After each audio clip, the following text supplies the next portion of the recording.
Hey everyone, welcome back. Hope you're having a fantastic day so far. So the next increase for all Social Security beneficiaries is going to be announced very soon, but we already have a very good idea what it's going to look like for all beneficiaries of Social Security. So in today's video, we are going to be covering how much you can expect your increase to be, whether you receive Social Security retirement benefits, whether you receive SSI benefits, or whether you receive SSDI benefits. But before we go ahead and dive into it for today, if you would like to receive up to $200 in free stock or $200 in free cash, in a pinned comment below, I will be leaving a link to Robinhood. All you have to do is once you click on that link is just sign up for a free account and then simply link your bank account. You do not even have to make an opening deposit. At that point in time, Robinhood will be sending you one free stock worth all the way up to $200. And if you'd rather just have the cash, all you have to do is once you receive the free stock is just sell it for what it's worth and then transfer the cash value right back to your bank account. Okay, so diving right into it for today. So before we get into the upcoming increase for all Social Security beneficiaries and what you can expect your increase to be, first off, we're going to be covering this story by Newsweek where they discuss some of the positive changes taking place within Social Security under the new commissioner in Frank Bisignano, or at least what they believe their positive changes to be. So we're once again diving into this article here by Newsweek.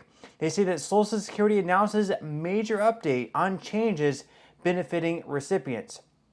So the Social Security Administration announced in a new agency blog post on Monday that it is delivering faster service across online, phone, and in-person channels. The SSA also said it posted operational gains that saved Americans 43 million hours over the past year. As far as why it matters, the SSA said improved digital and phone services could reduce time burdens for beneficiaries and applicants by enabling online account management and automated services. More than 70 million Americans rely on Social Security payments, and the SSA has received criticism in recent months under President Donald Trump's administration. The federal agency announced it would be cutting staff levels from 57,000 to 50,000 under the direction of the newly formed Department of Government Efficiency, sparking concerns over customer service and benefit cuts down the line.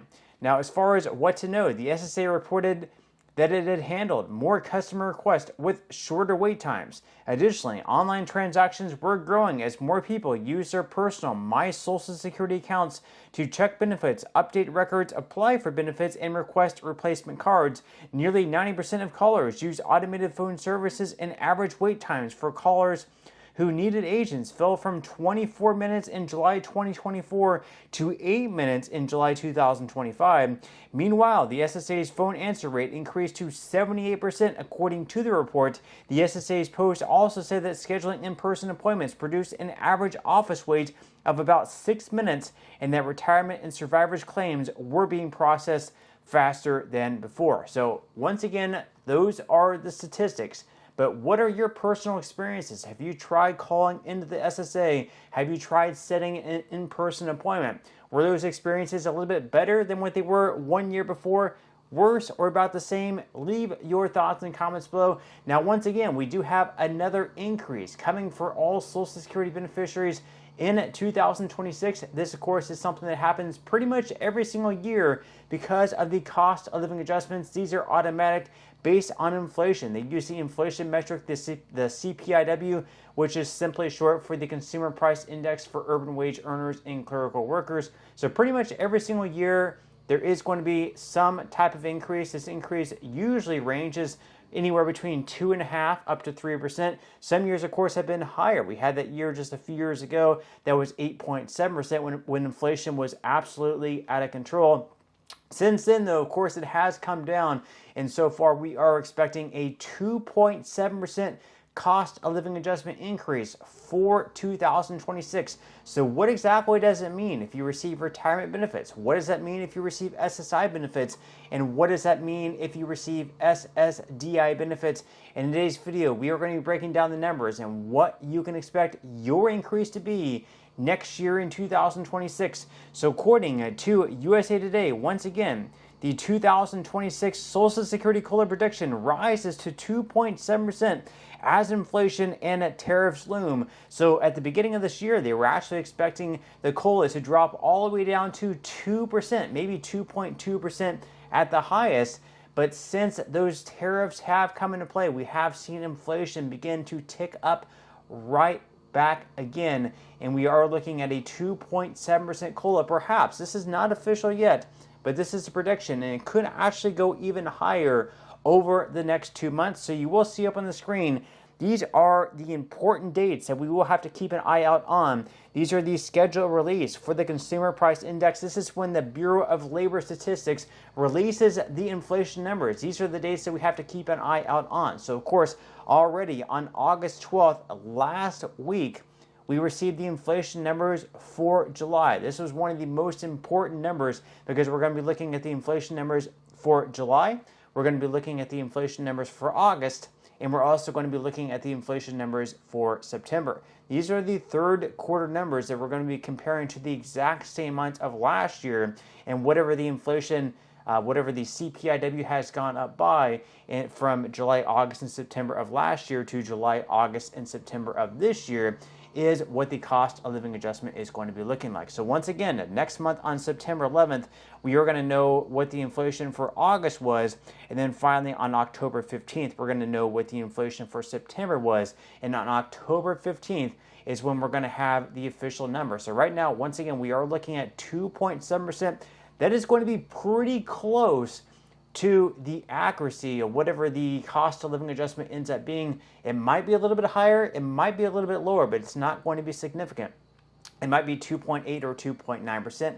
It might be 2.6%. It might even be 2.7%. Maybe that's going to be 100% accurate. We will have to wait and see, but we already have a really good idea of what the next cost of living adjustment is going to be looking like. So, of course, right now, if you receive Social Security retirement benefits, the average benefit, according to Google AI in July 2025 was $2,006.69. So of course, with a 2.7% COLA in 2026, that's going to increase the average benefit up to $2,061 per month. And of course, the maximum monthly benefit this year is $5,108. That would also be increasing. And then if you claim at the age of 62, the maximum is $2,831. That would also be increasing as well. Then as far as if you receive SSI benefits, there's also going to be increase for you as well. So they show there that as of January 2025, the average monthly SSI payment is $714.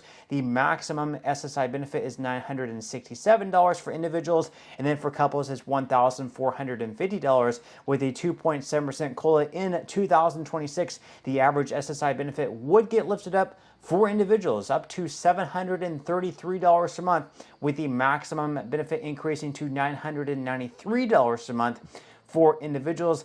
And then finally, for those receiving SSDI benefits, the average benefit for July of 2025 ranges anywhere between $1,581 up to $1,590. And then with a 2.7% COLA in 2026, the average SSDI benefit would get boosted up to right around $1,625 a month. But of course, there's also one other thing that you will have to keep in mind. That is the Medicare Part B premium. That is also expected to get lifted up by right around 11% next year in 2026. We are going to know the official number at some point in the fall season of this year. But that is expected to get lifted up by right around $21.50 next year in 2026. So just hypothetically speaking, if your benefits only rise by $30 per month, and then your Medicare Part B premium rises by almost $22 a month, you're really only getting a net increase of $8 a month because the Medicare Part B premium is going to be rising by such a significant figure.